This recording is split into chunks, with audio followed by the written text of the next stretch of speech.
come on live and pull another stunt and shenanigan regarding the sickly mother?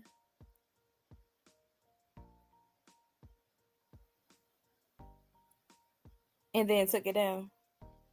So Christina wanted the platform to know that her mother had a near-death run-in. First of all, let's get into the facts. So Chrissy's mom is an older woman with chronic illness, life-limiting chronic illness, and Chrissy is aware of this. Now ask yourself, as this woman's only daughter, what arrangements and accommodations Strong Mommy Chrissy has made for the mother. So y'all watch what I watch. Let me know what arrangements and what accommodations have y'all seen Strong Mommy Chrissy make for her sickly elderly mother. Okay, we got a nun. We have a nun in the chat. Yeah, she's been on dialysis. I would say at least half of the time that Chrissy has been on the platform. Now raise your hand if you know anything about dialysis and how that works.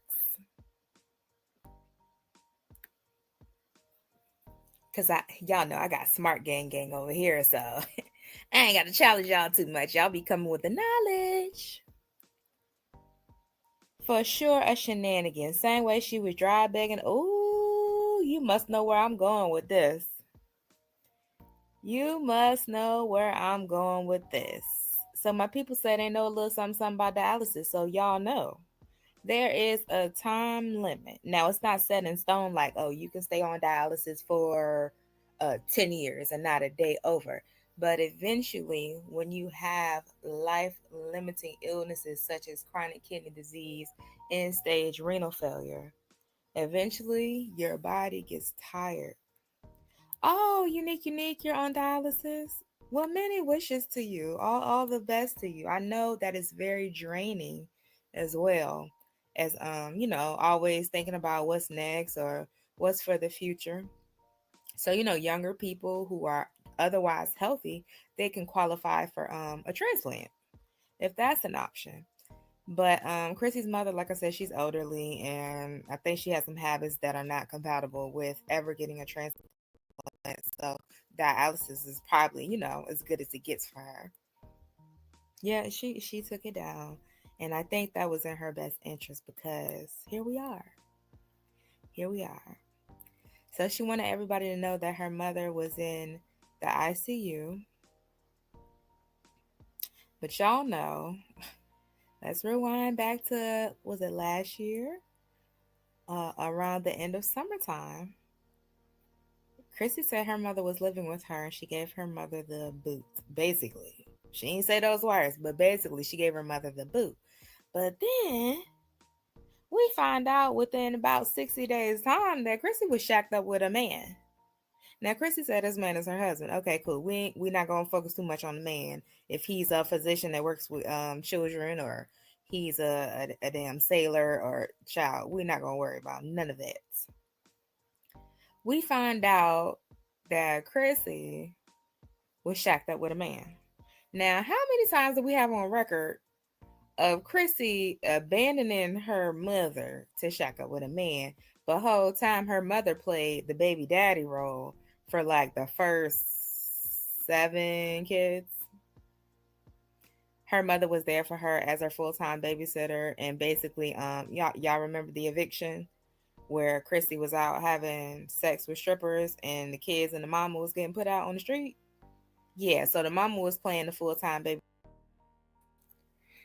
Hey y'all, happy Sunday. It is your girl Marisa, star of Star TV. And I just wanted to recap the live that we did about 2 weeks ago. When Strong Mommy Chrissy posted a live saying that her mother was basically in ICU. She said her mother had a brush with death. So again, that was 2 weeks ago. Let me give y'all a date. Okay, that was March the 30th. Actually, that was over 2 weeks ago. So March the 30th that happened, okay? I need y'all to follow it. Follow me. Hello to everybody. Make sure y'all hit the like button. But this is a bit of a bumpy ride. First things first. Many rest in peace to Strong Mommy Chrissy's mother, Miss Brown. So rest in peace to Miss Brown. She did transition. Was that yesterday or the day before? So she transitioned. As you can hear from that video, and I'm not a family member, I'm not an inside source, I'm none of the things. This is common sense related things that we're talking about. Nothing that takes a rocket scientist, nothing that takes a physician that works closely with children. It's nothing, I'm not above average with the thoughts that I relayed on March the 30th in that live, okay? Hey, Pineapples. I deeply enjoyed your reaction on Strong Mommy Chrissy and the way that she handled this situation. Lovely. Yeah. Girl, now where have you been? Glad to have you back. Chrissy was not there, period. Like, even when she said she was not there. Hey, Reese. All right, y'all. So let me give y'all a point of reference for me outside of Strong Mommy Chrissy and her family dynamics and what we know that happened transpiring with her mother for all of these years.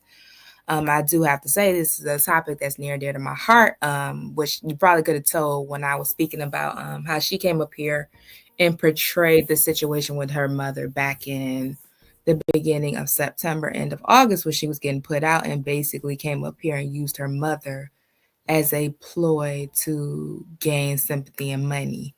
Yeah, that doesn't work with me. As somebody who's nearing the almost 365 days from the loss of the most important love and the most important person in my life, that I took on a caregiver role for that individual. And like I said, we're 2 days short of being at the 1 year mark.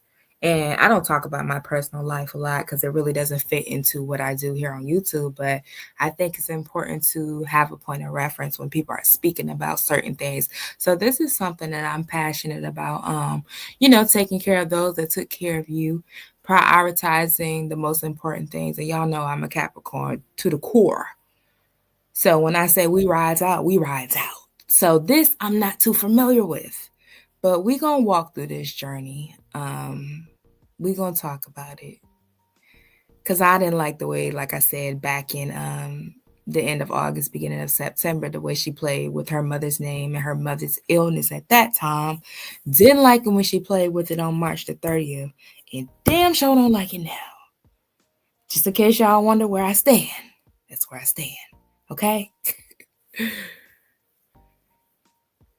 Hope she doesn't bring drama to the... Oh, gosh, child.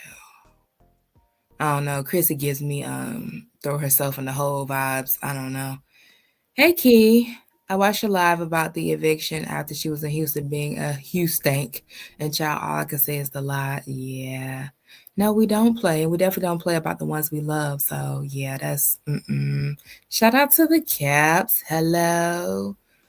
Spreading it wide while Cassie was getting put out, child. But let's get into Strong Mommy Chrissy's account of some of the things that transpired with her mother's most recent stay in the hospital and her eventual transition to another.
I don't even know what to say.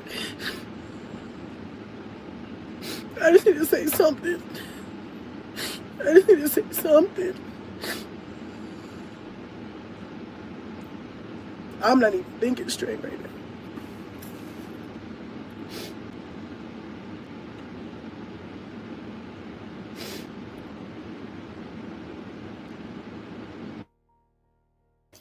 So first thing first, let's get into I don't know, because I'm not a full-time content creator that shares my personal life, but the mindset of losing one of the most important people to you, which naturally would be a mother, and then turning on the camera. I I don't know. I don't know if I could really see myself going back to that state that I was in about a year ago. I don't know. I don't know.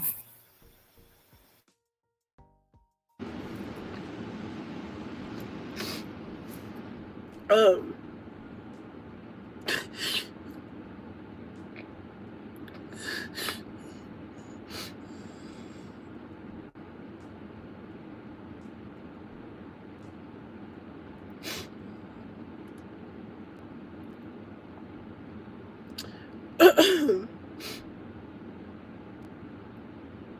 my mom, she's been in the hospital since Monday.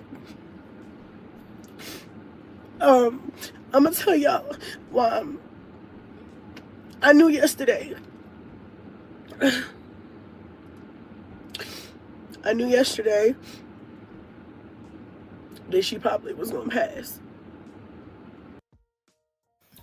So I need y'all to hold on to that. She said she knew yesterday she was probably going to pass. So the day prior to her recording this live, Strong Mommy Chrissy said that she knew that her mother was probably not going to make it another 24 hours. Okay.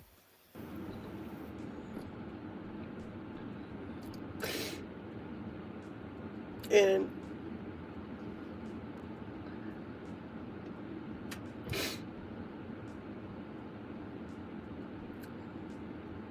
it just doesn't matter. It don't matter. You never ready to get that phone call.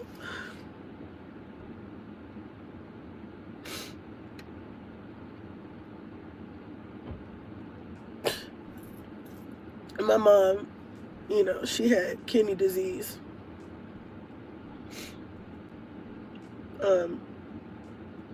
And she's been on dialysis for like 8 years. That's a long time to be on dialysis. And she's 69. All of those things just play a factor in everything.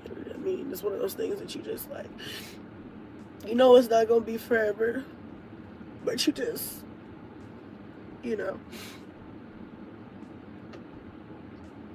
So she's been sick. She had pneumonia, but I don't know. There's a lot of things running through my mind. But so I'll have to at a later time maybe put everything together, because I'm literally ready to crash out right now. But right now, here's how I'm feeling immediately. My mom's been in the hospital since Monday. And my brothers, they live in the city.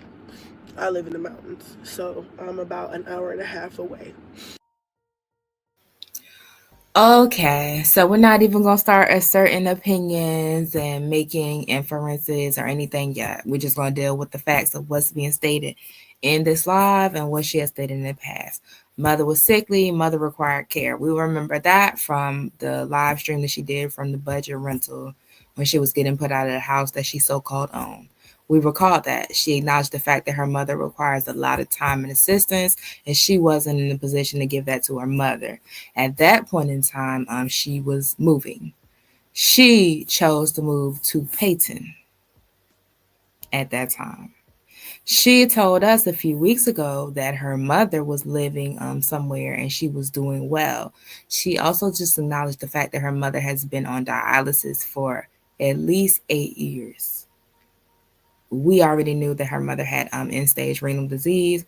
Y'all heard in that last live that I recorded that, the prognosis for somebody with end stage renal disease who's not compatible with getting a kidney transplant for whatever reason, 8 years is a long time. Your body cannot sustain that long. So 8 years, I think that was very generous for somebody of her age, and the fact that she had other comorbidities. Because I do believe Chrissy also acknowledged the fact that it was some heart issues that came into play. Okay, cool. Um, and so, you know, I feel like, I don't know. I have a lot of shit on my mind right now. But, um,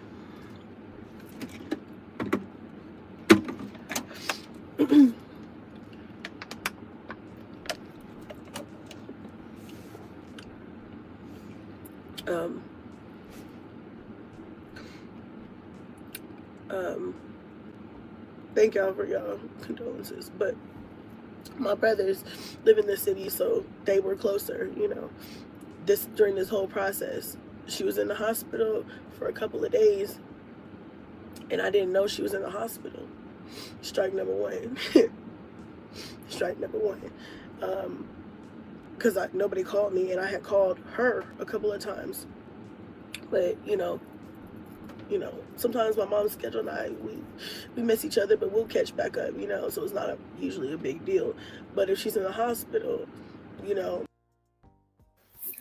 Now, y'all heard me say earlier around March the 30th, that's when I did that live stating that Chrissy had came in the wee hours of the morning and told everybody that her mother was in the ICU. That was March the 30th. At this point, we are at April the 18th, April the 19th-ish. Okay? Are y'all tracking? Okay, cool. I also just told y'all that Chrissy chose to move. She chose to not bring her mother with her. She chose to, say that her mother was putting a hardship on her because of the care. And then she tried to say she was running up the oxygen bill. That was just September 1st of 2024. Okay? So you, Chrissy, came up here and told us that your mother was in the ICU and had a near-death experience on or about March the 30th of 2025. Your mother eventually goes on to pass April the 18th, April the 19th, somewhere this weekend, Friday or Saturday this weekend, okay? How is it, as a daughter who at one point in time was close enough to your mother to whereas she was able to come with you everywhere that you went, you bounced from city to city, state to state, and your mother was by your side.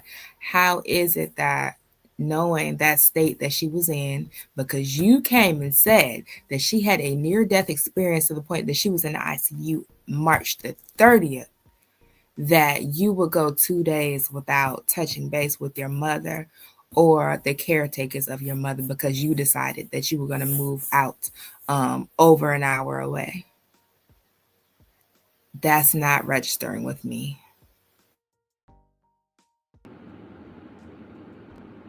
They know. They used to have my number to call me first, but since I moved further away, we changed it because my brothers live closer, which makes more sense because I have kids. I'm an hour and a half away.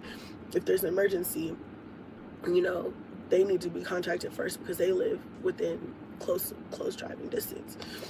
So, but yeah, nobody called me. Strike number one. Strike number one. I'm about to fucking strike number one. Strike number one. And I love my brothers. But y'all tell me if I'm fucked up. If I'm fucked up, okay, maybe I'm just emotional because my mother just passed away this morning. That's probably part of it, you know. I'm very volatile right now. But I think logically. So nobody called me. I didn't know. Wednesday, I get a phone call from my brother, and he's like, listen, mom's in the hospital. She's been in the hospital since Monday. Again, bitch, start to learn. I don't appreciate that shit. Okay. And she was very alert and just. That would definitely be something to consider before embarking on being a single mother to 9 kids. That's definitely something that would play into my decision making. It has played into my decision making as a mother with way less than 9 kids, knowing that okay, we're all the same age. A lot of the reactors, well, not everybody, but a lot of the reactors and the mothers are somewhere around the same generation. So at this point, because we are in our 30s, we are now the sandwich generation, to whereas a lot of us are tasked with dealing with aging family members, ailing family members, and children as well. So that is definitely something that I would consider, being that her mother was diagnosed with a terminal illness. Terminal not meaning imminent death, but terminal meaning you're not going to survive. End stage renal disease, if you cannot get a kidney transplant, if you do not qualify, that is a terminal illness. You're not going to survive that. They can prolong it, they can treat it for as long as your body says okay. Once your body says no, that's it. Done. It's over with. So her mother, having been on dialysis for at least 8 years now, her being her mother's only daughter, her being her mother's youngest, that's definitely something that probably would have played into that decision making process for a logical human being. Being like, you know, they were trying to get a CPAP mask on her because she was having problems breathing. And my mom is claustrophobic. My mom is very claustrophobic.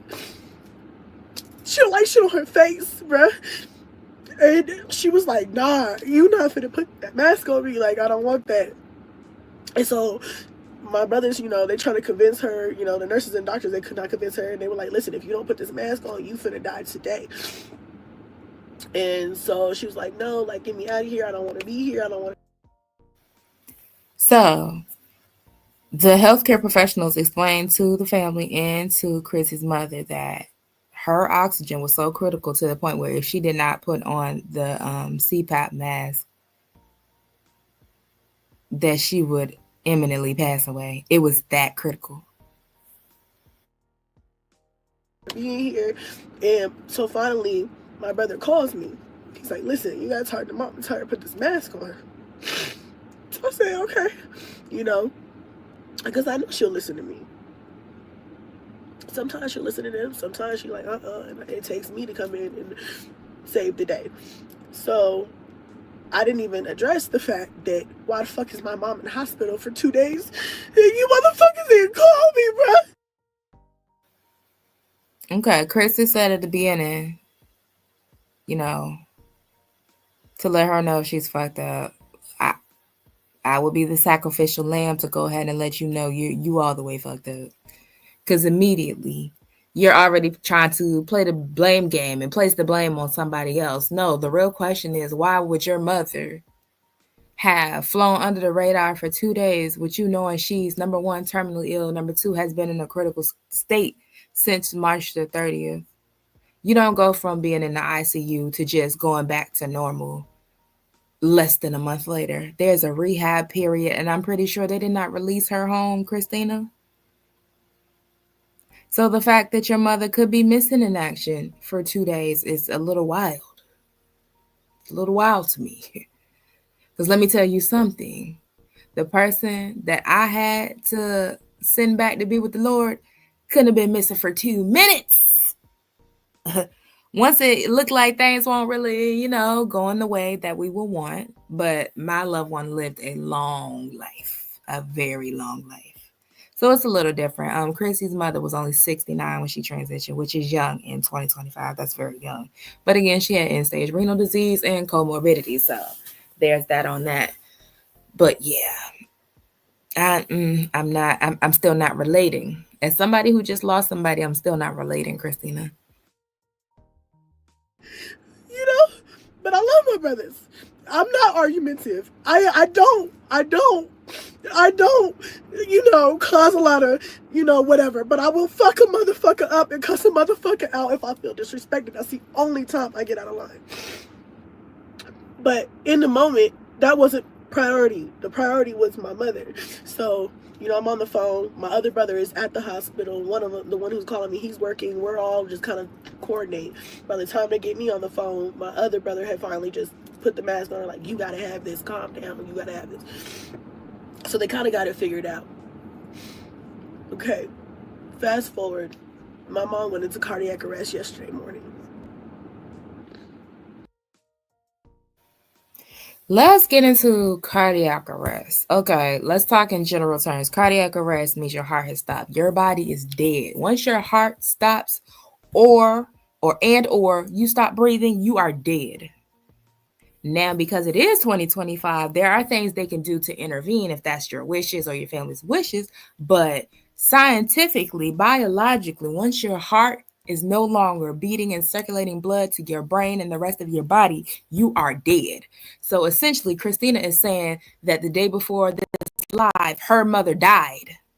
Her terminally ill mother, who's been terminally ill for years, died. Are y'all feeling me? Okay. And I had just called up there the day before I went up there.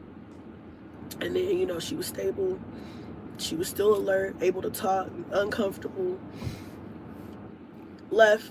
She said, I called back last night and I talked to the nurse and I was like, listen, do you think I need to come back tonight? What is it looking like? Getting her medical update. And she's like, no, I think you can sleep in your own bed. I think, she's going to be fine until the morning, whatever. So the morning I do. So your mother died. The people had to jump on her. The people had to jump on her to get your mother's heart restarted. Your mother died, girl. Your mother's terminally ill in the ICU to the point where she has to have almost the most invasive next to a vent. When people get to talking about BiPAPs and high flows and CPAPs and all of those things, those are the most, that's the most that they can do before ventilating somebody. So your mother was that ill to the point where her body was not oxygenating itself to the point where they had to do that. And they said if that wasn't done, that she was going to die. And you took it upon yourself to ask a staff of the hospital, should you stay there with your own mother? How the fuck would the nurse know if your mother is going to have something happen? But is she supposed to be a mind reader or something? Nobody can say that. But you, as a daughter, know that your mom is critically ill. She's already terminal. And it's not looking good. Because you said it yourself the day before. I had a feeling that my mother wasn't going to make it. So you ask a nurse, I guess, to give yourself some type of peace of mind if you did decide to make that drive over an hour, almost 2 hours away. That's reckless. That's real reckless to me. Get the kids ready for school. Mind you,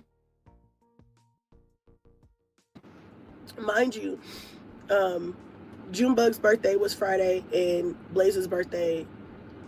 So Junebug's birthday was much love and adoration for the children, but fuck them birthdays. Statistically speaking, those kids will go on to have many more birthdays. Right now, we have a critically ill grandmother. Who's in the mood to celebrate, baby? Who's in the mood for cake when literally the only mother that you have is going to be with the Lord? I guess I'm not getting that. I'm not quite understanding that. yesterday, and Blaze's birthday was Thursday. So, trying to vlog, I'm trying to get the kids together, I'm trying to wrap gifts, I'm trying to get, I'm trying to get the kids straight, Meanwhile, I'm trying to support from afar because I know my brothers are there, to be there on a regular, consistent basis. They're tag teaming, being there, and I'm calling, we're just kind of all making it work. So then yesterday morning, I speak to her nurse, who I really, really like her. She was very, very thorough. We had a really good conversation. I asked her the questions, and I'm all over the place. But the night before, my mom called me. And I said, Mom, she was still able, she didn't lose her mental. You know how some people, they get sick, they get delirious and stuff like that. My mom was on a lot of medications, but she was still very mentally there. Her body was tired. Her body was tired, but she was there, She called me the night before all of this happened yesterday, before she went in cardiac arrest. And I said, Mom, I've been calling up there, I'm checking on you. I love the team, because my mom was very particular about, don't let these motherfuckers kill me. Don't you let these motherfuckers kill me. They know I've been here a lot, and they start not to give a fuck, whether I live or die. And I told her, I said, I know I'm on their ass, Mom. I assure you, I'm on their ass. Ain't nobody doing nothing. My brothers are there. I'm like, they there and I'm here. We gonna make sure you taken care of. And then she was like, she said, I am uncomfortable. And she said, I am hungry. And she's like, they have not fed me anything since I've been here. And I know, like, that sounds fucked up, but I feel like when I did ask about it, they were just like, she was having too many breathing issues at the time for her to safely, like, really consume anything without her levels dropping to, like, death levels, So,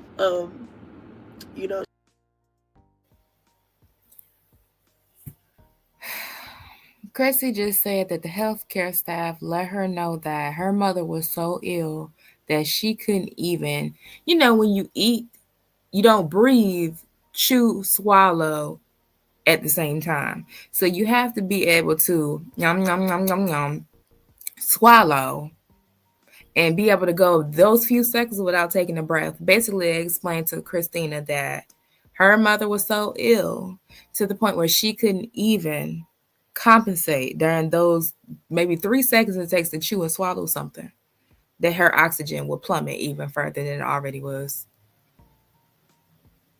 But she didn't know that she would have needed to stay up there with her mother. Okay, Christina. she was just like, my stomach hurts really bad and I really need something, right? And I was like, okay, then she's like, I also have some questions. And I was like, okay, let me write down your questions, Mom. What questions do you have? And I will find out for you. And she's just like, I want to know what my prognosis is. She's like, I want to know if I'm going to make it home. She said, I want to know, about different things with dialysis and different things. And I wrote them all down. I said, I'm gonna find out for you and I'm gonna let you know, right? So she's like, okay, I'm tired of talking now.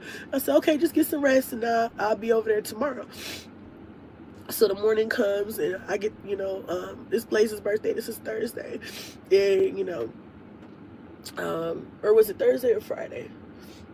No, that was Thursday night. I can't remember. My days are mixed up. But anyway, long story short, the next morning, that's when I talked to her nurse. We had a long conversation. I asked all of the questions that my mom had. And the nurse was honest with me and said, I'm concerned about her. She is really sick, but we're going to try to treat, the issues that we can treat and see what happens, essentially. And I was like, okay. An hour later, I get a phone call from her doctor. And her doctor says, hey, I know you just talked to the nurse. We want to put a breathing tube in because she's having problems breathing still. And the CPAP mask is just not doing enough. And she's vocalized that she's still short of breath and still having problems breathing. They were not able to get a hold of my brothers at the time. I had just talked to one of them and he said he was about to get dressed and then, run an errand and then go to the hospital. My other brother, I don't know where the fuck he was at. I couldn't get a hold of him at that time. The hospital couldn't either, because I'm the last one they call. My brothers were the first ones. Remember that, because I'm further away. So if they call me, they couldn't get in touch with them. They had to call somebody. So they call me. She's telling me they want to put in a breathing tube. They want to vent her because, you know, her body's struggling. I say, okay. And we in the middle of that, I hear them call a code in the background. She said, oh, they're calling me for your mom. I got to call you back. She hangs up the phone. 10 minutes later, I get a phone call from another doctor. He says, unfortunately, this is yesterday. Unfortunately, your mother's heart has stopped. So again, her mother died the day before. Before they actually, you know, even with the intervention, she went, her mother died. Her mother died. Her mother died while she was on the phone with the healthcare staff. Her mother died. Her terminally ill mother died. She heard the code being called in the background. Her mother died. Unfortunately, her blood pressure dropped too low and her heart stopped. We are going to follow what she wished in her chart, which was to revive her at all costs. We're attempting. Now, see, I'm gonna have to get a little attentiveness to that situation there too. 8 years on dialysis, not a candidate for a kidney transplant. 69 years old, comorbidities. Chrissy, why was your mother a full code?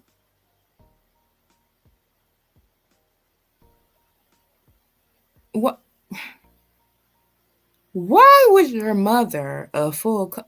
Is this conversations that you all had?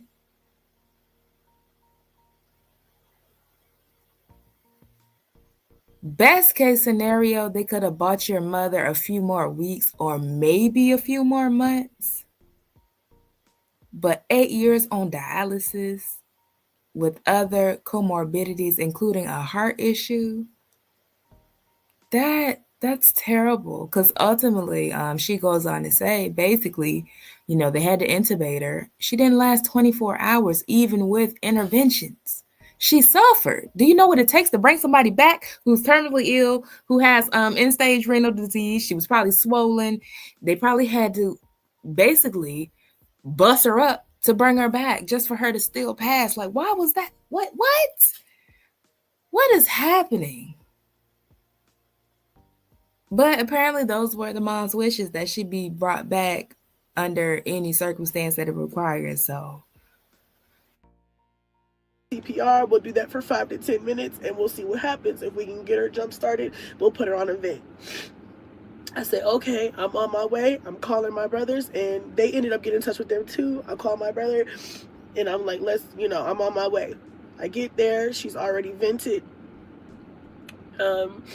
But she's twinging, like,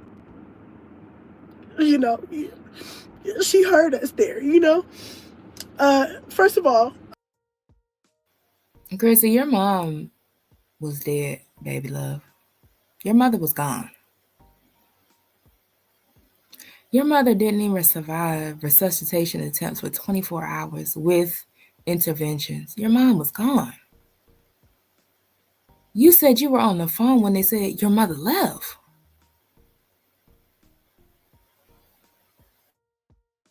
I don't wish that pain on nobody. I don't wish that pain on no fucking body. I wish nobody that pain. I'm seeing their parent in the hospital like that. That is not my mom. I can't tell her my brother. I was like, she wouldn't like this position they got her in because she was on her back. And my mom never liked to be on her back. She liked to be like on the side. And I said she wouldn't like this position. But anyway, I spent all day there yesterday talking to doctors with my brothers, and stuff like that, just going through the motions. They had her stable, whatever that means at this point. She was medically alive with everything in the book.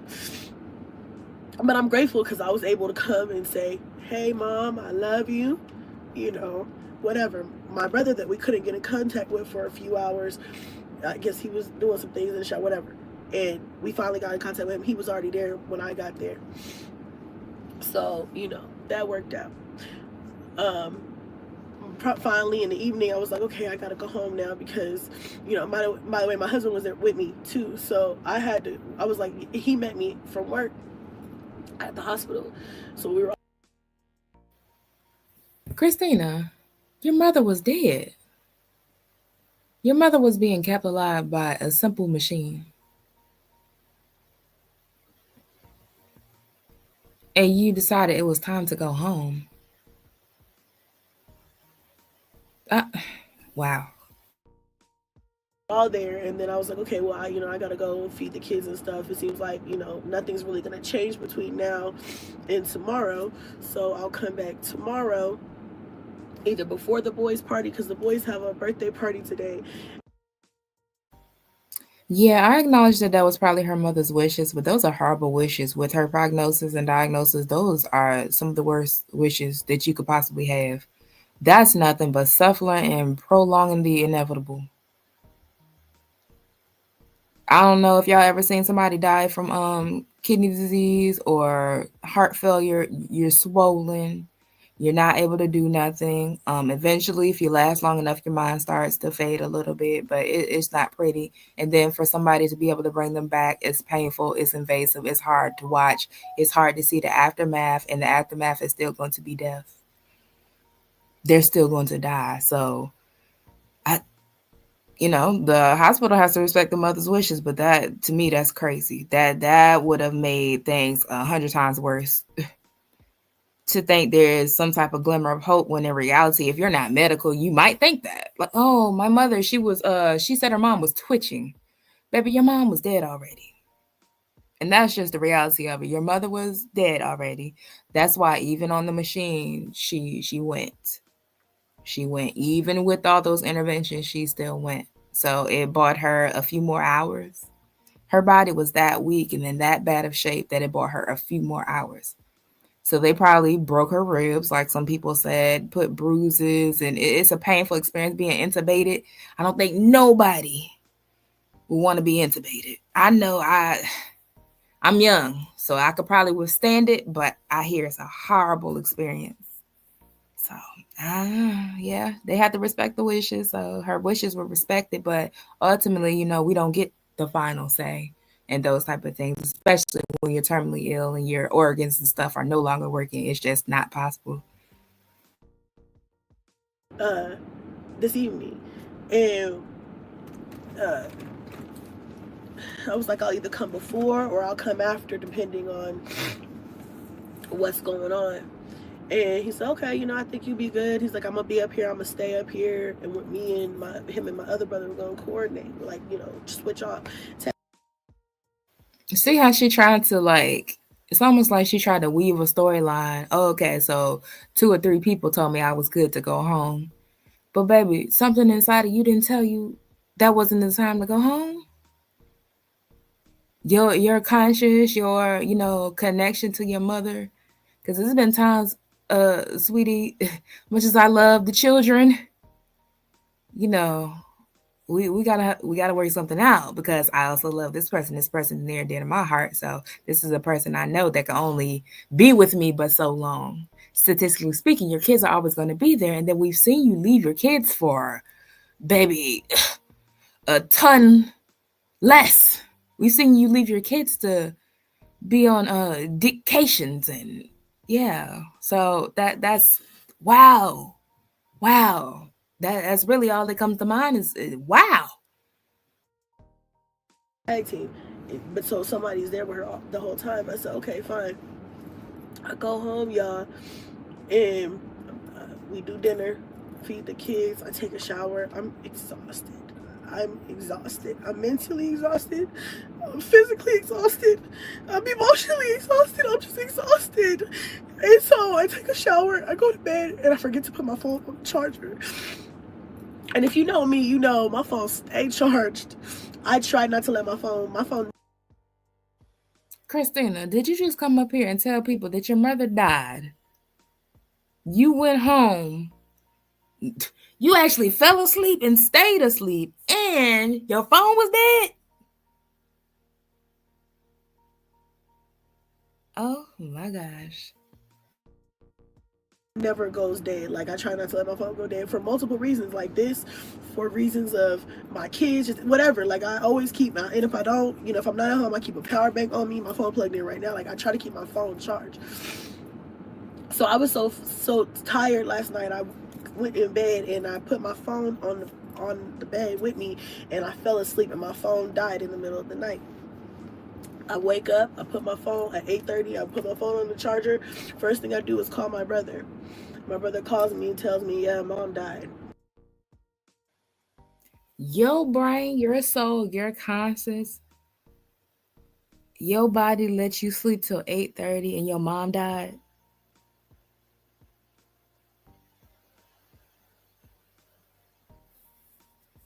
That might be some of the craziest shit I done heard. And y'all know we've seen Chrissy be the most selfish, the most careless, the most desperate individual. But I want to say, next to coming up here and calling her mother a burden, this letting her mom get kicked out of the house with all them kids while she was having sex with strippers and, leaving the kids on their own and having all these multiple children with no fathers. I want to say, and y'all correct me if I'm wrong, that this takes the motherfucking cake. This takes your mother was dead and you went home and went to sleep and slept till 8:30 soundly? Bitch, was you off a perk?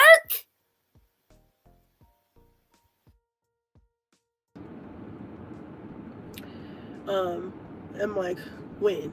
And he says, hold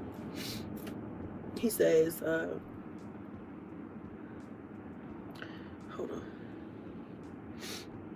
He said at 7:57 this morning, and he said, we were trying to call you, obviously couldn't get you. And I was like, yeah, I'm sorry, my phone was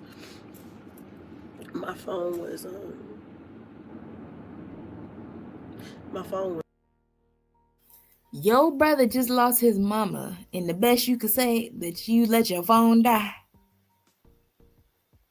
Oh, girl, yeah. Had I been this sibling, you would have been lucky that you stayed home, girl. I'm glad you're well rested and got you a solid 8, 9, 10, 11, 12 hours. I'm glad for you. Because, baby, the way I would have turned you everywhere but loose, they would have had to snatch that tube out of mama and stick it in your ass. I was dead. I was asleep. And I said, I'm throwing my clothes on right now, and I'm coming. I'm on my way. And, I get up, I get my clothes on, I hop in the car, I get halfway there, and I tell him, I say, I'm 30 minutes away. Is she still in the room? And he says, no, they moved her already. Hold on, y'all.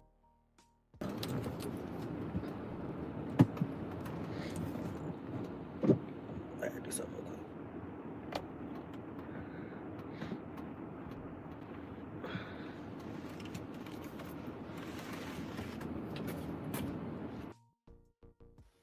Not this child in another rented Tesla says she went home and had a sound full night. Baby, she slept till 8:30.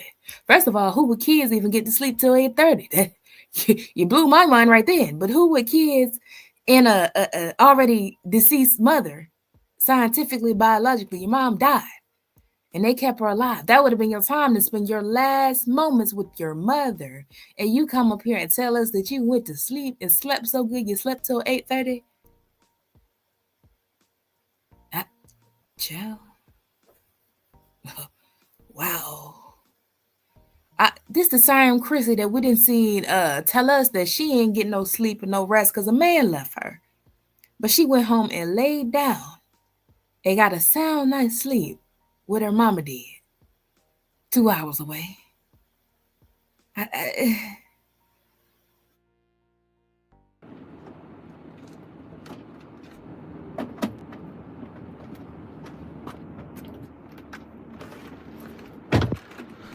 They say no.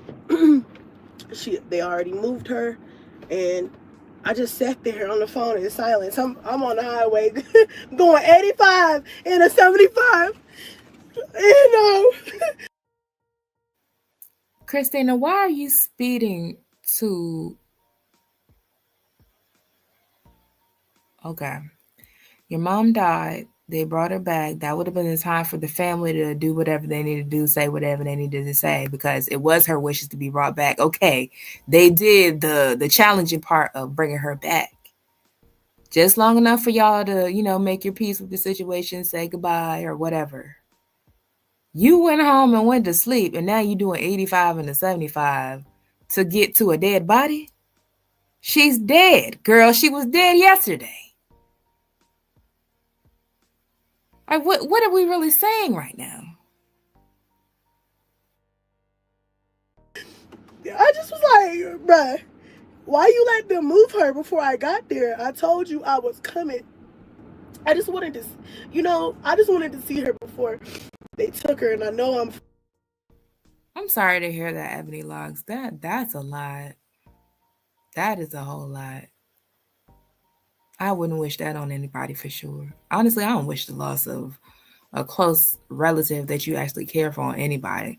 Because at this point, the way Chrissy is relaying this information, I'm not even sure that she really cared about her mom. I had lost that certainty back when she said the things that she said about, my brothers, they basically try to say her brothers left her mom for dead. No, baby, you literally left your mother dead. I'm further away, but everybody in that unit knows me. This is my mom's second time in ICU in 2 weeks. They know me. I call up there. I call up there every hour. All of them know me, and they know I have kids, and they know that I'm far. And I tell them, Why does the staff need to know that you have kids and know that you far? Oh, here goes the deadbeat daughter calling, worrying the shit out of us again, but never up here. Suspect always on the phone, but never holding her mom's hand. Suspect calling the nursing station every 5 minutes, trying to tell somebody how to do their job, but never bedside. I just feel like, I don't know. I know there's some things you can't control, but I just was like, bro, why did you let them move her? So he's like, well, I don't know. They were rushing and, whatever. And so he's just like, whatever. So he's like, well, I have this number. You can call. I called the number. It's the nursing station. I already got that fucking number. I didn't realize it at the time, because then I start freaking out because, just handle this shit with some care, my nigga. Like, do me how I would do me how you would want yourself to be done, bro. And he just like, oh, it was already done. We were trying to call you, my nigga. We tried to call my other brother for 3.5. When y'all were trying to call the other brother had been up there the entire time. The 2 days that you didn't even know that your mother wasn't somewhere chilling, the brothers were there. So when y'all was trying to call the other brother, your mother wasn't dead. They told you the day before your mother had already died. You told us that somebody was on the phone with you and told you, and you heard the fact that your mother's heart stopped beat. What does that mean to you, Christina? What does that mean to you when a heart stops beating? Okay, well, sure, I can go home, lay down, you know what I'm saying? Well, she can wait. They got her all hooked up, and she just, shock her back one more again. I'll be there. Girl, what kind of shenanigans did you get up here into for a coin? See, this is the problem. That's why this live is entitled The Reality of a Platform and Tragedy. Baby, you couldn't have paid me to come up here and say some of this dumbass shit that she said in this live. There's no amount of money you could have paid me to come up here and admit that my mama died and I went home and went to fucking sleep and slept till 8:30 with a dead phone. 5 hours yesterday. You know what I'm saying? And it's just. So I called the nurse line and he was like, yeah, we just moved her about 10 minutes ago. So she's in the morgue. There's nothing we can do. And I just broke down. I just been a fucking mess since. And then I called my brother back and I'm like, bro, they moved her. I can't see her. And I really was trying to make it there. so I could see her. I know I saw her yesterday. I'm grateful for that, but I also wanted to see her before they move her. I was trying to make it. And another thing that I forgot that I wanted to mention to you guys that I thought was like kind of quirky of my mom, and I want to remember it before I get into how I just got upset with my brothers. But Are we the sad ones, or is the sad one coming up here on live making excuses for why they weren't there with their mother? Because we can't make a reaction to something that has not been platformed. She decided to platform her family's tragedy. But thank you for your input. yesterday morning, that's what's crazy. It went from I spoke to her on the phone yesterday to the doctor calling me talking about a breathing tube to her coding and her heart stopping to them bringing her back and putting her on a vent, from her being on a vent for 12 hours and then her dying this morning. I just, what the fuck? What the fuck has been the last 24 hours? I don't even know. I don't even know what's going on. You know? The fuck? I don't know what's going on. So,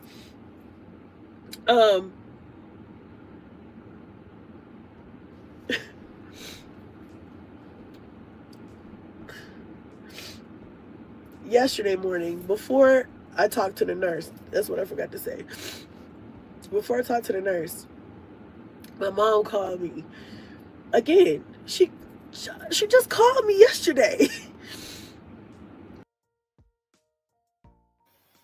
Absolutely. Absolutely. You can have a phone, you could talk. Death, I don't know. It's a lot of people that have not experienced it yet. If y'all have not experienced it or haven't worked in the capacity to have seen it transpire, it is literally here. They say here today, gone tomorrow. It is literally here today, gone today.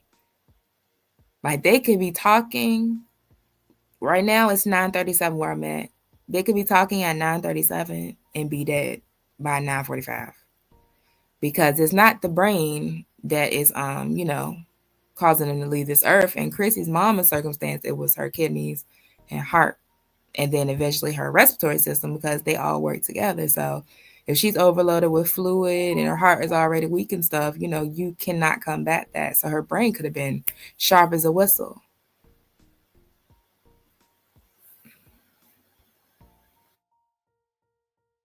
And I said, Mom, how are you doing? Yeah, I'm about to call and the nurses. I'm taking care of the kids, getting them ready for school, but I'm gonna be up there. But I'm gonna call the nurse right now. What's going on? She called me during a shift change, which is kind of difficult to get a hold of nurses and doctors and stuff during that time. But she was like, I'm not doing good. I don't feel well. My stomach hurts so bad. I'm hungry. I said, okay, let me call my brother. And I said, oh. I'm so sorry, Renee. That has got to be the worst of the worst. And when I sat, because y'all see, I gave it some time. Because I initially seen this live when everybody came to me and said, hey, Chrissy's mama passed. Because I saw that she posted that she was back in the hospital and, she was on life support. So everybody came and said, hey, Chrissy's mama went on and she transitioned. So I sat on it a little bit and I'm like, damn, the longer we stay on this platform, the more that we really will live through these experiences with these women if they choose to platform it on their YouTubes and social medias. Like I said, we're the sandwich generation. So our parents, our grandparents, they're aging and we're gonna be the elders. So, Chrissy's been on the platform for a decade, and I think all three of them have been up here at this point for like 10 years. So the longer we continue to watch and the longer they continue to maintain the platform, we're going to eventually, watch these things happen.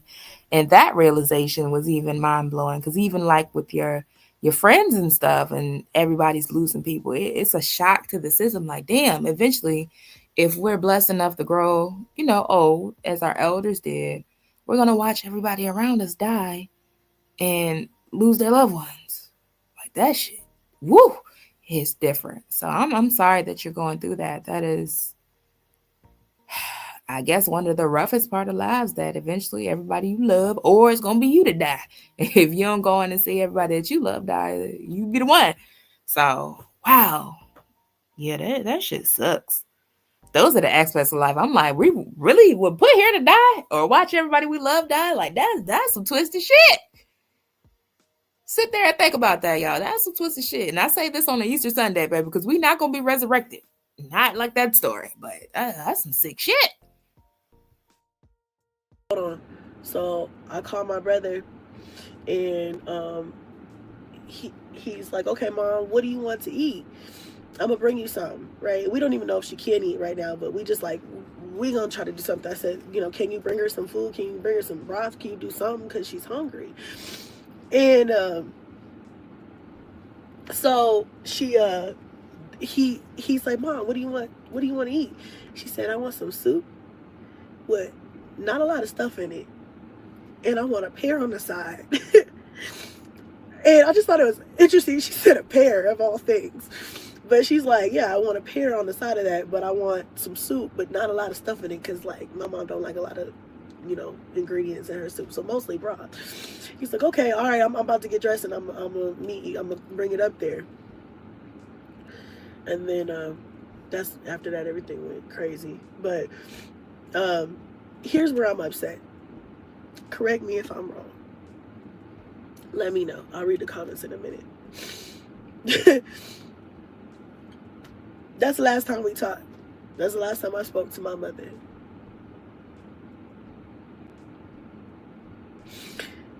So at least that'll be a memory that I have that I can laugh about at some point. But so I called my brother back, fast forward, and I say, bro, at this point I'm heartbroken. So you went home and had a full night's sleep and let your phone die, per your story. But now you want to place the blame on your brother, who is your senior. He's in his 50s and just lost his mother, had been slowly losing his mother, and I'm sure had the wherewithal to know that he was losing his mother. You called to fuss with your brother about, first of all, he's not the president of the hospital. He doesn't have the say so to whereas how long a body can lay in a room. Your mother had died the day before already. Her body went on to do what it was naturally going to do anyway, which was not breathe, and the heart would not beat. So that bought your mother a few more hours. You decided to go home and go to sleep. It is not your brother's responsibility to ensure that the hospital staff keep the body in the room until our little sister Christina decides to wake up, charge her phone, and check in with us. Who the hell knows when that could have been? Knowing you, and I'm sure your brothers know you better than anybody on both sides. They seem to have a good grasp of the type of woman that you have come to be. It's not your brother's responsibility to beg the staff to let your mother's body lay there indefinitely. That's not procedure and protocol, baby. That's weird of you. That's weird of you to get mad with your brothers because you failed to be the daughter that I think the majority of people would have been in this situation. That's wild of you. Even more so. I'm like, I knew, I think at first they thought I was upset because she died. And I'm like, I am. I am upset because she died. I'm more upset because y'all niggas didn't put your foot down and say, my sister is coming. Please wait an hour. I think they could have done that. I think they could have done that. I know they probably trying to clear her out of the way and not whatever. I know, I get it. They don't give a fuck. This is their job, but you are my brothers. I expect you to put your foot down for me, advocate for me. So, if you notice, and y'all saw my community post through the duration of this live, Chrissy literally lost her mother. She will never see, hear from, get to talk to, get to enjoy another beach trip. None of these things with her mother, but somehow she managed to make every bit of her story about her. Your mother was only 69 and she's been sick for an extended period of time. Your mother didn't get to live her entire life to its full potential, and all you could do was come up here and make this about you. That's a special type of narcissism, I think. And I don't throw the N word around loosely, but I think that's a special level. If you could let somebody die, never to be seen or heard from again, and make that about you, like, that's special. Also, here's another issue. They said, like, once I got home, like, once I left, that she was, having issues as I left. After I left, call me. They got a fucking problem picking up the phone and calling me. I told them, I said, I don't give a fuck. If I would have just got home, I would have put my motherfucking shoes on and got the fuck back in the car and got the fuck back down there, and I would have. Can you imagine being a caretaker for your mom, having your own family, having your own, feelings and grief to work through, knowing that your mom is probably, going to pass away very soon, because she made it clear that the hospital staff, they were very transparent, which is a blessing, because sometimes they don't be telling you the real. So the fact that her mother, I think it helped that she was in the ICU, because they have a better way of relaying that information, because a lot of people make it to the ICU that don't make it out alive. So they did give them, that it's a sense of peace, not in the moment, but it's a sense of peace to know that, your last times, the times that you have with your loved one is probably going to be the last time. So it's one thing if you're thinking like, oh, there's a glimmer of hope, but it sounds like they kept it really real with her family. Like, hey, this is what we're looking at. It's not looking too good, period. So that's a blessing in itself. But then to be going through that, knowing that your mom is dying, and then to have your wayward little brat ass, narcissistic ass sister that you have to deal with, who feels like she's entitled for you to have to pacify her and to tell her every little move to make. Like, that shit probably would send me over the edge in that type of time. Because, usually on a good day, you might be able to allot the amount of patience needed to deal with people like this. But in a tragic situation, baby, the threshold is not there. You be liable to get your ass drugged around that ICU. Leave people alone. That is their mother as well. And technically, they known her longer than your ass. Okay? Spent the night. You don't take that away from me by not calling me, but not giving me the option of being there if I want to be there. Let me make the call on, oh, well, I think I could wait till tomorrow. Don't make that fucking call for me. I don't like motherfuckers who do that. I never did. I never. Correct me if I'm wrong. Did Chrissy make the call for herself? Did they tell you, oh, yes, Chrissy, and just go home, we got it? I don't think that conversation ever got had. They probably just know how you are, because ultimately, we never met you in real life, but we know how you are. We know it's you and your interests above everything. And the fact that you couldn't put that shit aside lets me know that it's a little deeper than what we probably thought about 4 or 5 years ago when we started reacting on you.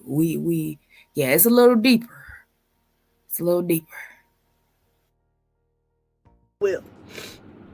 That's another problem. Strike 2. Strike 3 was letting them move her out of the room before I got there. And then when I pressed the issue, I'm like, why did you let them do that? Oh, I don't know. Everything had already happened. And I was, we were trying to tell. They just lost their mother. They have been losing their mother for several days.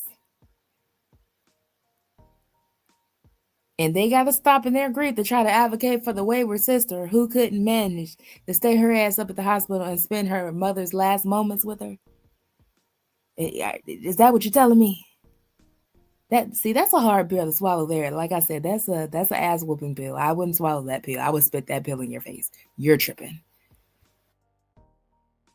Tell them to continue to work on her until you got there, until we got in contact with you. You act like To me, it's just nothing is acceptable.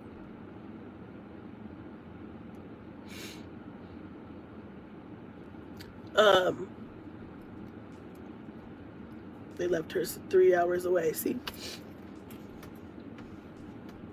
maybe it's different policies in different hospitals, but what I'm saying is this: they could have left her there for an hour. I was 30 minutes away, and then when I called, they said they had just removed her 10 minutes ago.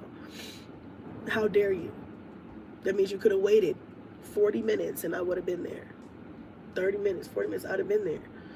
And all I need is 5 minutes just to, kiss her, tell her I love her, and say goodbye,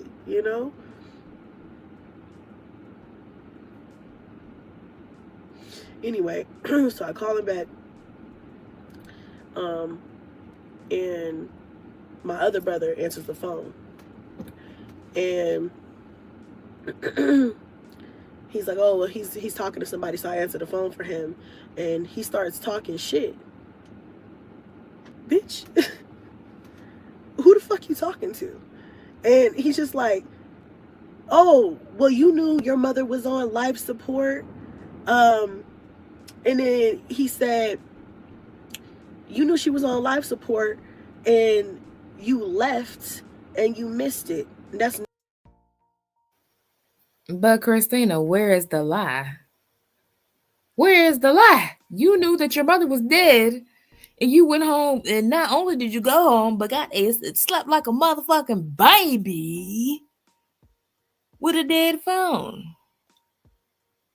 But then you call yourself trying to impress 2 grown-ass men, and he giving it to your ass raw, like you like it. So I'm trying to figure out where's the problem. Because, first of all, now is not the time to be trying to press anybody about anybody and make a drama with anybody when all of y'all just lost your mother. Your whole mother. Your whole mother. Nobody's fault but your own, and hung up in my motherfucking face.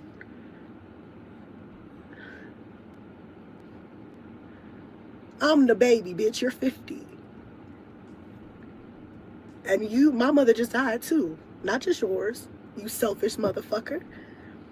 And you gonna pick up the phone in my distraught because my mother was moved and taken to the morgue where So you the only person that could be distraught over all of y'all's mother passing? You don't think them men felt pain and sorrow over losing their mother that they've had for 50 years? But then they gotta try to comfort you because you decided to go home and sleep like a baby? Like, what the fuck? I guarantee you neither one of those men have slept like shit in the past few weeks. But you mean to tell me you went home and slept like an infant off of breast milk and then had a dead phone, and then your mother passed around 8 o'clock and you didn't check in till 8:30, and then had the nerve to move at least an hour and a half away, damn near 2 hours? And that's everybody else's fault? That's the nurse's fault, the doctor's fault, the brother's fault. That's everybody else's fault but your fault? Girl, what the fuck is being said here? See, God knew not to put these type of people in my family. Because this level of stupidity here, this level of self-centeredness, this would have got you laid up in one of them rooms, girl. I just lost one of the most important people to me, never to see or have another conversation with her again. Along with the trauma of her having been dying this whole time and being in distress and being uncomfortable, and then had to jump on her and bring my damn mama back. And now I got to listen to a bitch on the other side of a phone talk shit because she decided that she couldn't be bothered with our same mother that just died. Baby, the way I would have hurt you. The way I would have hurt you. Like, this is bananas. Afrojack says, sounds like it's all about her. Always all about her. It's amazing. Lovely Leo said, you are looking at a very sick, self-absorbed female. I slept in the hospital room with my mom on her last days. There's a bathroom and it is everything that you need. And we've seen Chrissy leave her kids home for less. You so-called got a husband and you so-called got a teenager to make it do what it do. They would have had to make it do what it do that day Y'all go ahead, eat these little cupcakes, watch a movie, eat some popcorn. But here's the situation: Mama's not gonna be here. I might be back tomorrow, maybe back the next day. I'll call to check in on y'all. I'll be checking the cameras. I'll make sure everything is good. But Mama's gonna be staying up at the hospital with Grandma, or up near the hospital with Grandma, or I'm gonna be in the lobby. I'm gonna be in the waiting area, whatever the case may be, because the ICU don't have a lot of wiggle room for people to be up there. What in the projection is right? Like, oh, I can't believe she felt comfortable even coming up here. And the live is still up there. I know she's trying to make a little coin because she hasn't been clocking in for work. But baby, this is not the way. This is not the way. No job. No job. You the baby and the only girl. You couldn't take care of your mother and had the nerve to tell the internet she was a burden. Yeah, she's not cool. I'm not even going to ask if she cool. She not cool. Chrissy ain't been cool in a long time. And then try to put the blame on those two men that just lost their fucking mother. Like this. Ooh, girl. When I say the level of body slam, and y'all know she adored, the level of body slamming that bitch would have been real. They would have been calling a code blue and security at the same time. At this point, if you were my sibling, baby, you haven't even made it in the obituary. Just due to this alone, you just got yourself a first class trip out of the obituary, baby. Not even an honorable mention, because who the fuck are you playing with? I'm starting to think, Destiny, that she is the motivation behind the channel. I'm starting to think. Because what's really happening here? She could leave the kids to go on trips, but not to stay with her dying mom. Like, what? Your mother died. They told you your mother was dying. She did eventually die. And you went home and slept like a baby? And then came to tell the internet? Yeah, you probably would have wanted to take this to your own deathbed. This is not something, I don't know. I don't know. But that's how sick in the head she is. She really thought she was in the right. She tried to fire the brothers up. The brothers were there. Where were you? The man told you. You knew your mother was dying and on life support. And you left. True facts. Yeah. I don't know what the hell's happening here. And I guarantee you, Chrissy has behaved this way her entire life. Think about how many moments her mama missed with her other grandkids and her sons because she was too busy. Caught up with Chrissy and all of her shenanigans and her giving birth to a new baby every year and her having to move from pillar to post and being evicted and having to. Can you imagine how much time Miss Brown lost with the rest of her family dealing with Chrissy and her shenanigans? Because y'all know the squeaky wheel gets the oil. I can't see her now probably till she's in a funeral home or embalmed or some shit. And your response to me is not to handle me with care. Is to tell me you knew your mother was on life support. Everybody knew that she could have died. You left and you missed it. That's nobody's fault but your own. Oops. Strike 3, bitch. So he immediately gets cussed out. I'm driving. I pull over. I say, you know what? We can handle this right now. I love you, but you will respect me. That is disrespectful. I don't love nobody that much. So then I call my other brother and I call the phone number back. My phone, the main phone, the brother I was trying to talk to in the first place. I never asked to talk to that brother. He just picked up the fucking phone. Nobody asked to talk to you. If you don't have the wherewithal to have a conversation with me, then get the fuck off the phone. Don't be picking up other people's phones. So my other brother picks up the phone again. I said, do you know what he just said to me? And he was like, no, what'd he say? So I repeated it. And he was like, oh, no. Oh, okay. So she called the pushover brother, but the tell it like it is, possibly Capricorn brother answered the phone. Oh, he had you fucked up in the game, huh? Had your mind all twisted and swirled. Girl, leave them people the fuck alone. Your mother died the day before. You didn't see fit to give a fuck to be there. Why are you trying to stress them out and they just lost their mother? They're up there together. Where are you? At home, sleep like a baby. Like, please get a clue. I don't think he meant that. I said, I'm not a child. We're all grown. That nigga meant what he said. And I know it's a high stress situation for everybody. I know everybody's upset. I know everybody's hurt. But bitch, have you lost your motherfucking mind?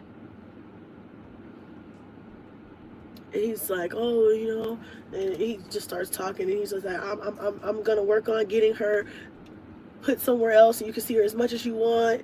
And it's not the same. It's not the same. And you know that. I said, and what he said to me, he's like, well, I'm sorry that he said that to you. The apology should not come from you. It should come from him. Because he should have said that shit in the first place, but that's okay. That's okay. And he's like, well, when people die, it pulls families apart and people start fighting. And he's like, we need to stick together. Understand. I understand that. I'm not trying to be absolutely ridiculous. What did you think I was coming to the hospital for? To sit in the lobby? If you knew that they moved her, why did you? Honestly, at that point, it seems like the brothers had the situation handled. I don't know what the fuck you were going up there for when your mother died the day before. What were you going up there for? Because it would have been for you to be there the next day by staying the day before. You decided to go home, sleep like a baby, and let your phone die, and then came over here to tell the internet.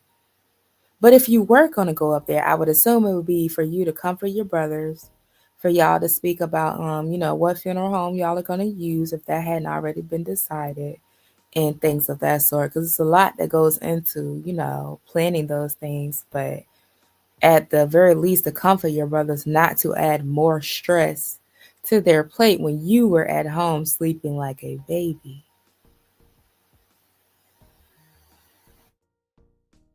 Not tell me that before I left the house? Why did you, when I said I was on my way, why didn't you explain to me what it was then? I'm not coming to the hospital to see you motherfuckers. I saw y'all yesterday. I was coming to see my mother. Love y'all, but I'm not coming to talk to y'all. I want to see my mom.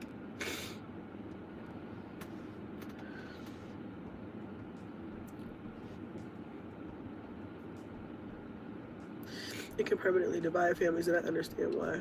The funeral home my mom was at allowed us to see her. Call the funeral home. I know it's not the same, but maybe you can get some closure just seeing her. Yeah. Number one choice was very hard. 2 months ago, my granny died. Oh, I'm sorry for your loss too. They had my mom out until we got to the hospital. How is it right is he right when she has kids at home? He was wrong, point blank. She had to go home and get them settled. Her brothers was there. They absolutely could have left her mom in the room. Yeah, if I'm wrong, I'm wrong. Everybody on the internet is gonna have an opinion, but I just had to get this out because I was so angry that I can't make the hour drive back if I don't release this shit. It's not healthy.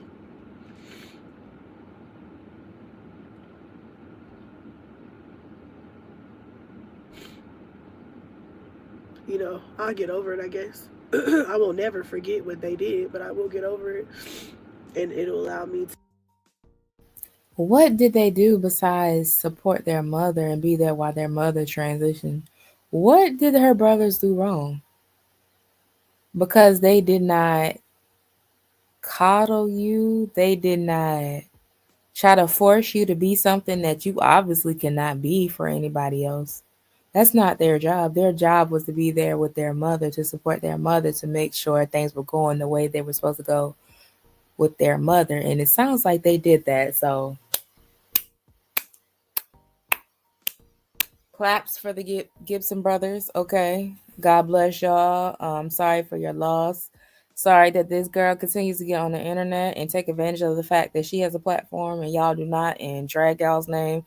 But it sounds like y'all did everything y'all could to make your mother's last days, what I mean, it was gonna be what it's gonna be, but at least the presence. I think the presence makes a big difference, especially as she went through, technically dying and then dying again officially. So yeah, really the only role that y'all could play was to be there to support her and, you know, try to get her to do the things that were needed to be done. But ultimately, there was nothing for them to do besides be there. Sometimes that's all you can do is just be there. Chrissy couldn't even do that. And then came up here to tell everybody. Like, you really could have kept this in the archives, babe. To be able to, you know, come together in whatever fashion that needs to be, but I just won't fuck with y'all.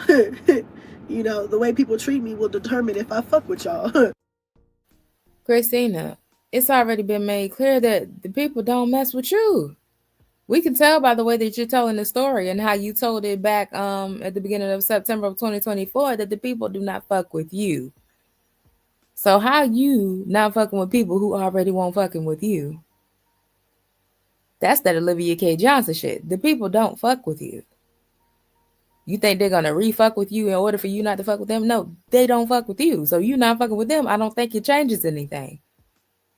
You call yourself sitting around mad because somebody didn't say, hey, leave my mom's body in the hospital room for 5 hours because, you know, eventually my sister's going to wake up and then maybe she'll charge her phone. Then maybe she'll charge her Tesla that she running. And then maybe she'll make her way up here. Girl, that's a lot of maybes. I'ma love you. I'm not required to fuck with you. Like my eyes are swollen from crying, but you know, I'm not required to fuck with nobody. I'm not required to whatever. I love both of them. I say that every time. Every time I get on here and I got some shit to talk, they're my brothers. We gonna fall out. We gonna make up. We gonna do that's how siblings are. My kids fight and they fall. Let me tell y'all how much them brothers already ain't fuck with Chrissy. Y'all know Chrissy got at least 3 brothers. One on her daddy's side, 2 on her mama's side. And Chrissy got her head knocked between the washer and dryer. She was in a whole DV relationship, at least one, but we know 2 for sure because the brother on her daddy's side came up here and told us about her and DeMarcus fighting. She came up here and, well, we basically read between the blanks, but eventually she admitted the fact that she was in a whole DV relationship. Baby, you got 3 grown ass brothers, and nobody ever saw fit to try to intervene and rough none of them niggas up, girl. Them people been not fucking with you. You're not that little sister, girl. You are not that little sister. Out, they hate each other one day, they love each other the next day. That's siblings. That is how it works. But at the same time, we are adults. You know what I'm saying? You should never be that motherfucking whatever to be like. Y'all know every excuse Chrissy has for every situation. Well, everybody know I got 9 kids. I got the kids. You know, I got to worry about these kids, these kids, these kids. I don't have no money to spare. I'm in a rough spot financially. I got 9 kids. But then to turn around and tell you she's married to a whole doctor child. So, to answer your question, how much she got on the funeral? Baby, not even 5 on it. You know, and I told him, I said, listen, I want you to understand, I'm not mad at you because mom died. I knew she was gonna die. I didn't want to believe it, but when I seen her yesterday, when I talked to her a couple of days ago, yesterday and a couple of days ago, we sat on the phone for 35 minutes. I knew then that was probably one of the last times I was going to talk to her. I recorded it. Something said, record this conversation. I don't even know if I got it. I haven't even checked it. I forgot how to fucking record phone conversations on the phone. But some said, record this conversation because you may never have another conversation like this again.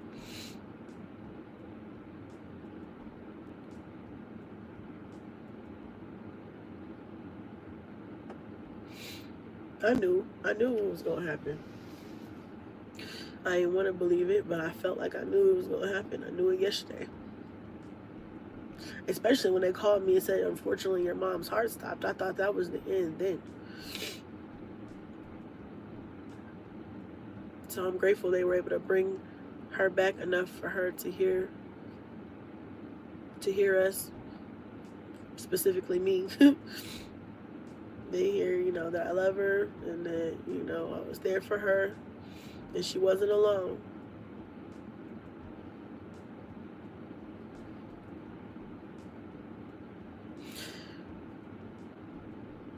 But yeah, that just pissed me off. You know, let me cool off for a couple of days. You know, for whatever.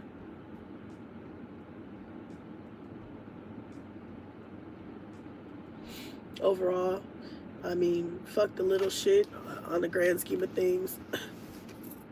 My mom is gone, and I'm just happy she gets to rest, because I know she was in a lot of pain. I know she was tired. I know she was tired. But I know she didn't want to die. Mentally, if her body was healthy, her mental would have held on, you know? She was still very strong mentally, but her body just was tired. And so I'm happy she gets to rest now.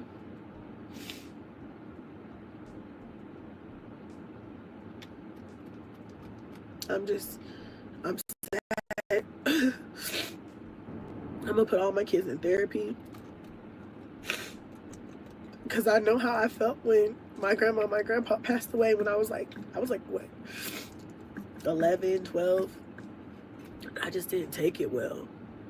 Like, I handled it well, but I had a whole bunch of like fear and anxiety after that never got resolved, you know? And that's when my anxiety and my panic attacks started, after my grandma died. So I'm gonna put them all in therapy to make sure they get the support they need. They don't know. I did not say anything, because again, today is Junebug and Blaze's party, and it was her birthday, you know, and I just don't want this. I don't want them to be. I don't want her death to be attached to their birthday forever, even though, you know, it's around the same time. And they're so small. I don't want to hurt them when they should be happy, celebrating, because they're gonna have to hurt at some point anyway, because I'm gonna have to tell them. As far as Cadence, Kingston, and Kaya, they're the oldest, and I sat them down the other day, 3 days ago, when I first found out all this shit was going on, and I told them that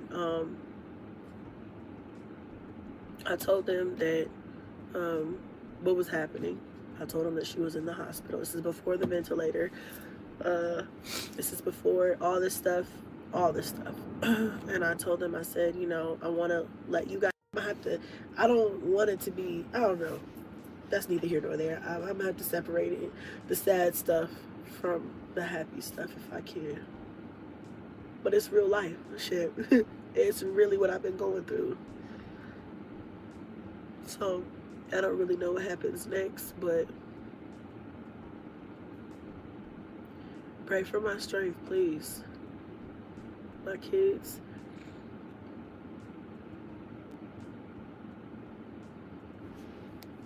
Read some of y'all's comments. I'll take it in time, yeah. I think so. No, I'm so sorry to realize. Thank you. Thank you, Ebony. Thank you guys for all of your condolences and everything. My cousin and we just hugged each other. Yeah, that's all you can do is just hug each other. My twins, all my kids love my mom. It's different, you know. It's kind of different sometimes. I feel like when the boys have kids, like my brother's kids, you know, aren't as close to my mom. They're close, you know, but they're not as close to. Chrissy, when would they have had the opportunity when you have had a monopoly over your mother's time when she was useful for you? And I'm sure that's a big part of the reason. Child, look, I know I got at least a handful in these, we got 400 people. I know it's at least a handful. Raise your hand if you got siblings and you have that one sibling that dominates the majority of one or both of your parents' time because they are the squeaky wheel. There's always a squeaky wheel. And you pretty much got to play the back burner because you're not the one that's always in distress. It's always the squeaky wheel. Raise your hand if you got that one sibling. Chrissy's that sibling. So she dominates the majority of her mother's time. Her kids, because she wouldn't stop having them, dominates a lot of the time. Yeah, so that goes without saying they couldn't be closer to their grandmother because their grandmother spent a lot of time chasing behind your ass, you and all them kids. So thank you for that. I'm sure they appreciate that. My mom as my kids were, because she's been around my kids since birth, all of them, you know, especially the older ones. She was at the birth of Cadence, at the birth of Kingston. She took the kids to the zoo when I was in the hospital having Kaya, but she was there every single time she was there, you know? So it's just like, I just feel like, and the twins are so sensitive. And they were so close to her. And I've been trying not to worry them because I'm really worried about them. I'm worried about all of them. I'm really worried about them because I know how close they were to her. And, you know, my mom as well.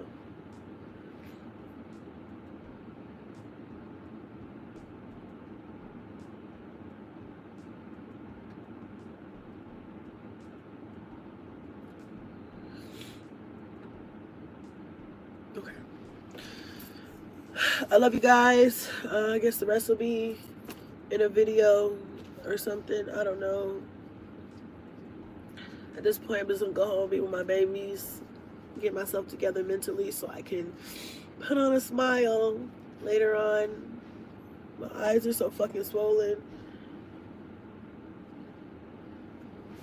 But I love you guys. Mama, I apologize for your mother. I hope that you get this. Thank you, G. I will drive safe. Thank you. I'm here for you. Love you too. Love you back. Thank you. Thank you. I love y'all. Y'all are always there for me to listen to me complain and listen to me rant. Y'all don't never judge me. I love y'all. I appreciate all the support from everybody.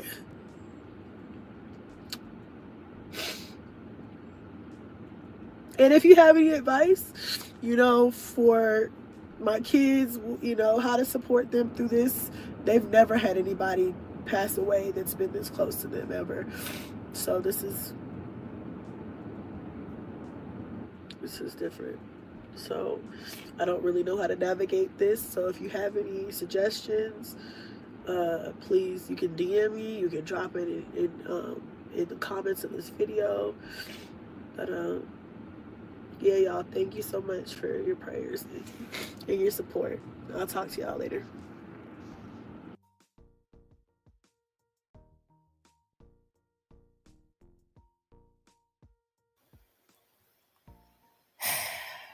Well, y'all, what are our final thoughts on that? She really took me from the window to the wall, baby. To the sweat drop down them balls. But you know what it put me in the mindset of? And I don't know if y'all remember this, but just humor me. Humor me for a second. Do y'all remember this? He has no right to disrespect you as her mother after everything I know you have done and still do for her. This is why I never liked him, and this is exactly what I meant when I said she lets Chris have too much control. If I were you, I wouldn't help her financially anymore. She has a man who's in her house daily. He needs to be responsible enough to help take care of her and all of her kids. It's a tough lesson, but she needs it at this point, I feel. Girl, who in the fuck asked you? Yo. Do y'all remember that?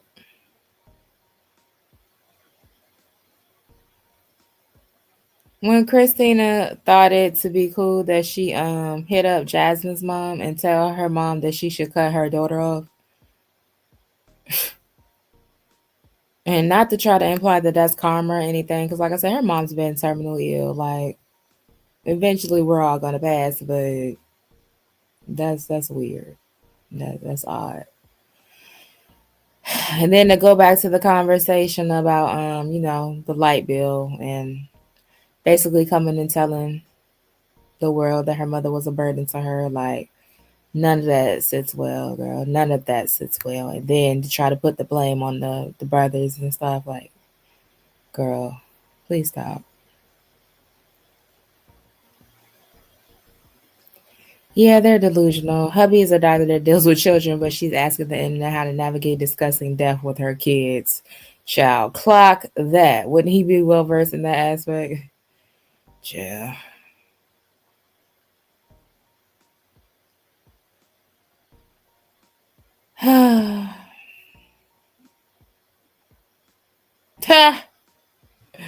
It's not a wake up call for anybody, not Chrissy and not Liv, because they don't have the capacity to get woken up. Y'all heard the girl say she went home and went to sleep and slept till 8:30. Wake up where? These people just as crazy as they want to be.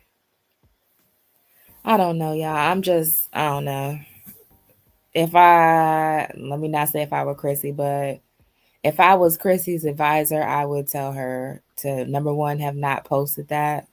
She could have just, made another nice community post describing her love for her mother and how she is thankful that now she is at peace and things like that. But to come up here and say some of the things that she said in that live, that, ooh.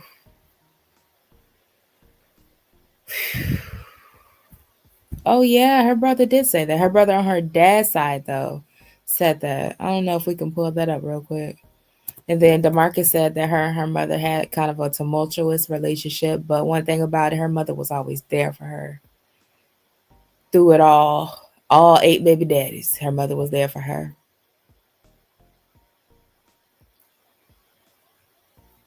Yeah, she should have kept that in the vault. That was so self-centered. All that me, my.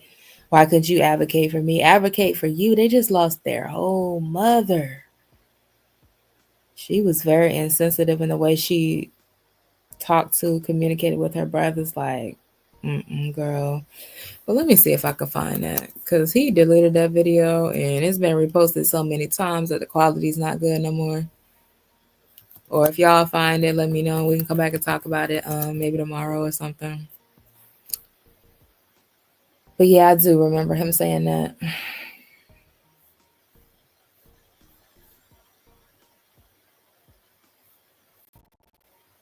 No, I don't see it on first search, but y'all know it's out there. But all right, y'all, this has been your girl, Marisa Star of Star TV. And shout out to all my people who are going through things, who have lost people near and dear to their heart, who are in the process of possibly losing or, falling into a caretaker role. It's not easy, but baby, when I say it's worth it for you to live your life with no regrets, I can't imagine being Christina and going to sleep. Since her mother's been gone, I wouldn't have gotten any rest. That guilt would eat me from the inside out. But the fact that I lost the most beautiful thing that I cherished and loved so much, but I don't have not one regret, because you know why? The star was there. It won't nobody else there. It won't nothing else there. You know who was there? Big Star, okay? So I sleep very well at night knowing that, and I have positive memories. And when you fall into a caretaker role, you create different types of memories. It's special. It's a special bond that you might not have with nobody else. So it's definitely worth it. I wish she had saw the value in that role and being that person for her mother, but everybody's not made to be able to put other people at the forefront. I don't know. But all right, y'all. I'll talk to y'all soon. And rest in peace to Christina's mama. Condolences to her family.